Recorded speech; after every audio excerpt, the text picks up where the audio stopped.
Welcome to Freaky Fauna Friday, where every Friday we take a little time and explore some of the freaks of nature from around the planet we cherish so deeply.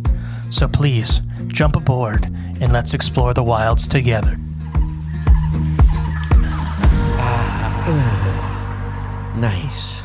Welcome back to Freaky Fauna Friday. Hopefully you're doing well. I'm Jay. And I'm the great and peaceful mystery. This is the first time I've recorded in over 2 weeks. Yeah, it's been a break for us. For me, at least. Well, yeah. You were in here doing stuff. Yeah, but I didn't record nothing. I guess you did. I thought you did. Yeah. All right. Today's is actually a Patreon member had suggested this one. Ooh, all right. So it's the spotted handfish. The spotted handfish? Yes. Okay. I don't think I know this one. It's a spotted handfish. Like its hands are spotted or the whole fish is spotted? The whole fish is spotted and it has hands. Oh, all right. Jazz hands. So it's a fish doing jazz hands? It does do jazz hands. Oh, cool. But this is a very unusual and captivating creature found solely in the coastal waters of southeastern Kentucky. Tasmania. Same thing. Dang it. Same thing. Same difference. Yes, the coastal waters of southeastern Kentucky. I know. It stands Could have. It stands out not only for its extremely unique appearance, but also for its intriguing way of life. This small fish has pectoral fins that it uses to walk along the ocean floor rather than swim. Ah. You ready to talk more about the spotted handfish? Yes. So let's get into some freaky fauna facts. They have a unique ability to walk on the seafloor. They're notable for their unusual movements, especially for a fish. Unlike most fish, they have these guys have pectoral fins that they use to walk along the seafloor. Is it just those two fins, basically? That they're using, yes. Other, depending on, there are several other species of like quote unquote walking fish. Yeah. But that's what these guys use. They actually look like a toad and a mermaid, like a toad mermaid. Ooh, it sounds enchanting. Mm-hmm. So what happens if you kiss it? We'll talk about that. It's not good for you. Oh, okay. Don't kiss a walking handfish. It doesn't turn into like a little princess or a prince? No, I think you lose your hands. Oh, okay. Oh, fair. The method of locomotion sets a handfish group apart as a whole. Its fins act like small hands, which allow it to navigate the seabed, moving with very precise movements, giving it distinctive appearance and behaviors in its underwater environment. So their fins really look like modified hands. The handfish's lifestyle is well suited for its walking technique. Staying extremely close to the sea floor helps it avoid predators and also gives it the ability to hunt for food within its environment. The next freaky fauna fact is they're not doing so well. Oh, no, that's not good. I mean, unfortunately, a lot of the freaky fauna list, more are on the critically endangered list than not. It's just sad. But you know what? It's good to highlight them. That's why we talk about them. That's right. They are critically endangered. The spotted handfish specifically is one of the world's most threatened marine bony fish. Oh, really? That's not good. I'm looking at a picture of them right now, and they do look kind of freaky. Yeah. That's an understatement. 7 out of the 14 species of handfish are considered at risk, and the spotted handfish itself is listed as critically endangered. Oh. So, yeah. That's sad. Yeah. They're neat-looking fish. They almost look like lionfish mixed with Like a frog. a frog toad. Yeah, mermaid, like you said. These unusual fish are native to parts of southeastern Australia, particularly in the waters around Tasmania. It faces numerous impacts, and threats to its viability from habitat loss, pollution, and impacts of invasive species are also just a huge hitter for them. Efforts are underway to help with this distinctive fish. These includes habitat protection and breeding programs within public aquariums to help boost their numbers. That's pretty cool. Monitoring and researching initiatives aim to increase understanding and development of other conservation strategies. Conserving the spotted handfish is very, very challenging, though, as it requires balancing a complex ecosystem and ecological factors.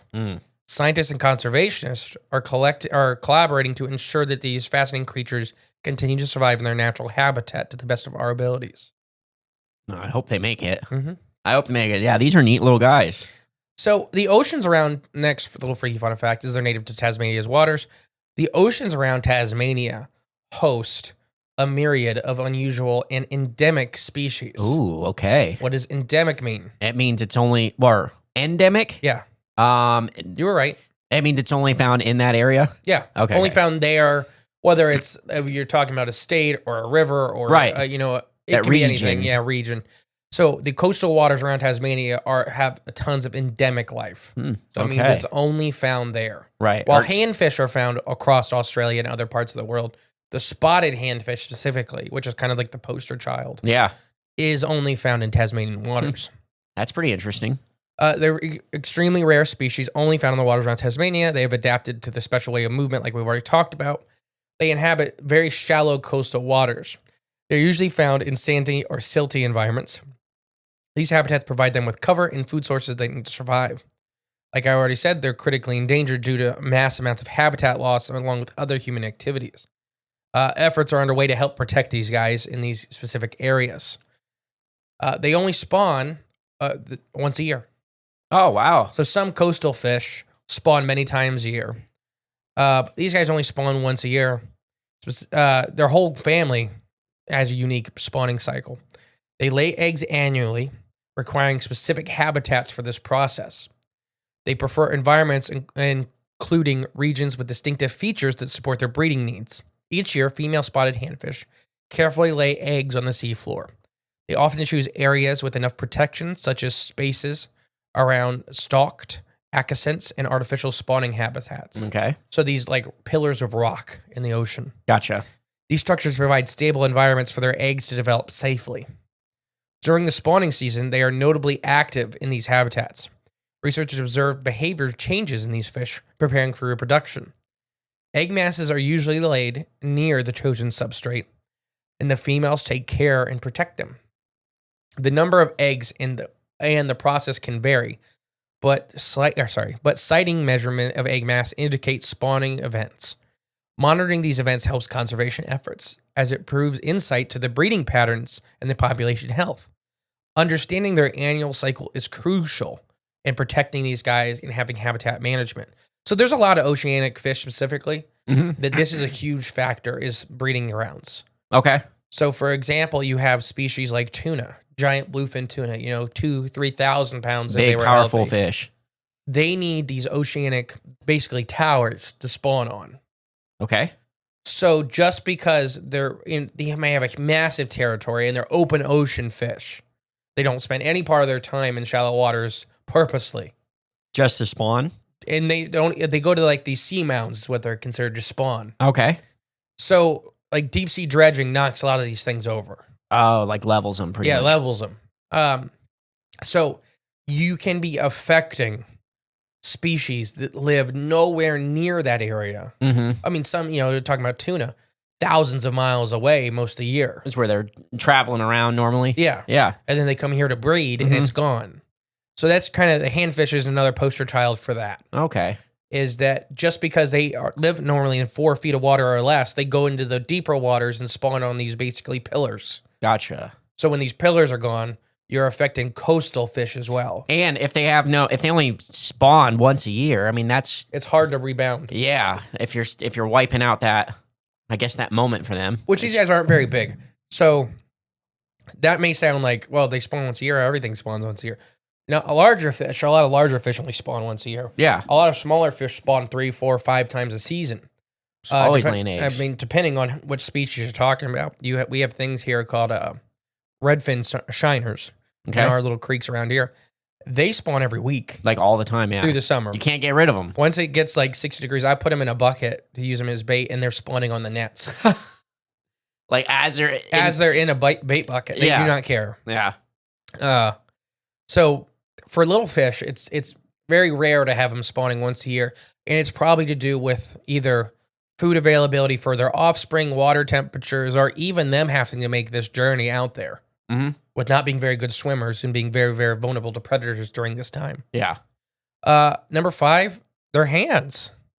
They have extremely distinctive. They're famous for this unique adaptation of their fins, where it's not just like, if you look at animals or fish like bichirs, where we kind of joke that they have hands because their fins are really armored. These guys almost look like they have fingers and claws, and they do, quote unquote, have claws, but it's very unique. And they use them to just crawl along the ocean bottom, But I highly advise everybody watch a video of this. And we're working on stuff, so we'll be able to show you videos very soon. Right, soon. Coming soon. But yeah, next thing is they're extremely threatened by habitat loss, both in coastal waters and in deep waters where they breed. And, it's just making them extremely vulnerable to environmental changes. But yeah, they're having trouble finding food. They are carnivores, so they're microcarnivores. They primarily eat other animals. Their diet consists of aquatic organisms found on the seafloor. They prey on various small invertebrates, including crustaceans, and a lot of worms. The handfish uses its specialized fins to move along the seafloor and search for food. And it'll actually use them to kind of kick up food and stuff like that to get them out of their thing.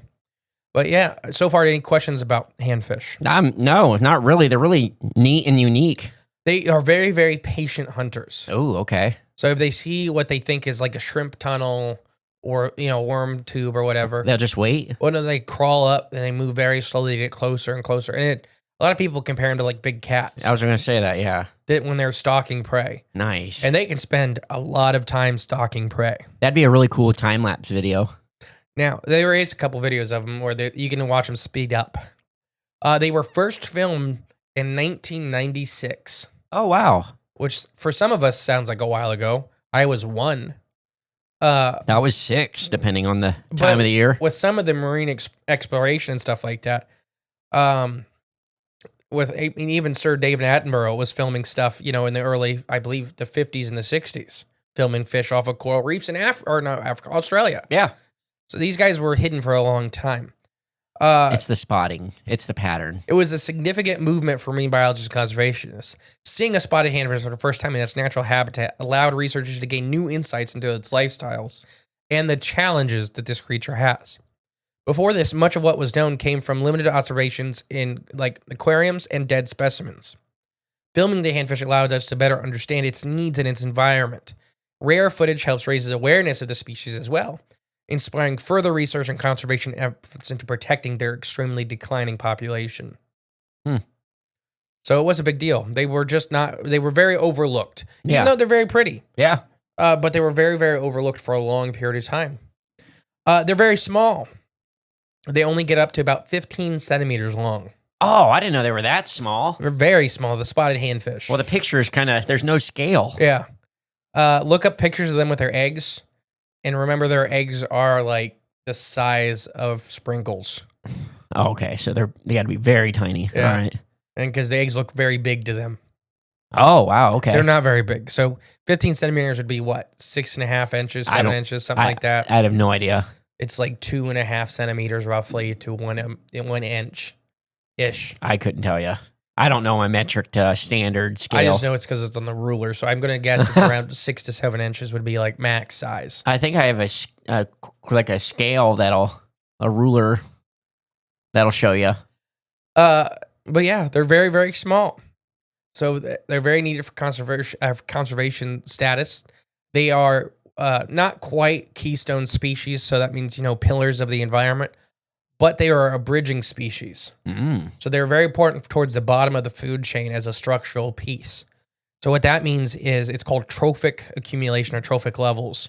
So at the bottom of the trophic level would be, for animals, would be your shrimp, your worms, and stuff like that. So this is a level 1 predator. Gotcha. So other predators eat these guys or should be eating these guys. Right. So with their population being taken out, the bottom of the pyramid starts expanding quickly. And the top of the pyramid is starting to shrink. Gotcha. So you start getting instability in the food chain. It's going to have to balance itself out eventually. And food web is technically the correct term. Did we ever talk about that? Food web? Yeah. Correct term for? Like food chain. Food chains don't really exist. Oh, really? Well, because think about it. There's not one. It's not 1, 1, 1, 1, 1. Yeah, that's true. It's food webs are more accurate. That does make more sense. I mean, but it just kind of depends how you build your chains too. Like chainmail. There's your food web. There's your food web. Yeah. If anybody can't tell, is I'm losing my voice and I'm just getting over being sick. From the fair. So they're bright colorations for camouflage. So if you take them out of their environment and you just look at them. Yeah, they stand out They like stand a sore out. thumb. People are like, how does this thing blend in? But when you look at them in their environment, they really match pretty well of everything they're around. And they're extremely effective ambush predators. They have an extremely high success rate with their hunts, in the 70s and 80s. Yeah, I think they're one of the nicknames we were called ninja fish because they were so sneaky. You can't even hear the footsteps. They laid a piece of tar paper down or tack paper and it didn't even pick it up. Okay, I made all that up. You ever seen a monkfish? I think so. It's like one of these guys on steroids. Okay. You can fit your whole head and shoulders into its mouth. Oh, maybe I don't want to see a monkfish. No, they're very Scary? Very scary. It is like, yeah. But yeah, so any questions about these guys? There's just not a lot about them, as far as known. They're typically found less than 5 meters in depth, with a maximum of 15 to 20 meters. Okay. Which is their breeding ground. So for a little fish, that's a lot. Yeah, that is a big area they're covering. No, these guys are, they're pretty awesome. I'm glad that we at least know about them. We only found them 30 years ago, roughly. We filmed them. Sorry. We've only filmed them 30 years ago. But we've known about them, and we just, because handfish are a pretty big group of fish. There's, there's over 30,000 species of fish that are documented. So it's really hard. That's a lot of fish. Yeah. Yeah. You look at insects or mycelia. Probably even bigger. It's hundreds and hundreds of thousands. Like 50,000? I have no idea. We should see a rhinoceros. 8. Oh, that one's easier. That one 7. I figured. I don't even know. I mean, that have been alive in the last 1,000 years. 7. Yeah, fair enough. Yeah. Just should take a look at them. Mammals would have been the one. But yeah, that's been Freaky Fauna Friday. So look into these guys. There are handfish in aquariums. I've seen them. I don't think I've ever seen a spotted handfish. We were just at the... Oh, what is the one? Not the one in Kentucky. Oh, Newport. The Newport Aquarium. Yeah. Earlier this summer, and they had a handfish tank. Oh, cool. Was there one in there? Yeah, there's a bunch of them. Okay. There was not spot. They weren't spotted handfish. They were a larger cousin, but that makes sense. I think they were pearled handfish or pink handfish. Oh, cool. Okay. Which they stuck out like a sore thumb because they were in just like sand substrate. Right. And they're like they normally hang out in corals, so they look like a giant hunk of coral. Oh, so they're very obvious. Yeah, they're like hot pink. Yeah, not blending in the sand at all. That's funny. Yeah. Well, I've been the great and peaceful mystery, and I've been Jay. We'll catch you next week, guys. Bye. Thank you for listening to Freaky Fauna Friday. If you want to help the podcast grow, remember to share and give it a 5-star review.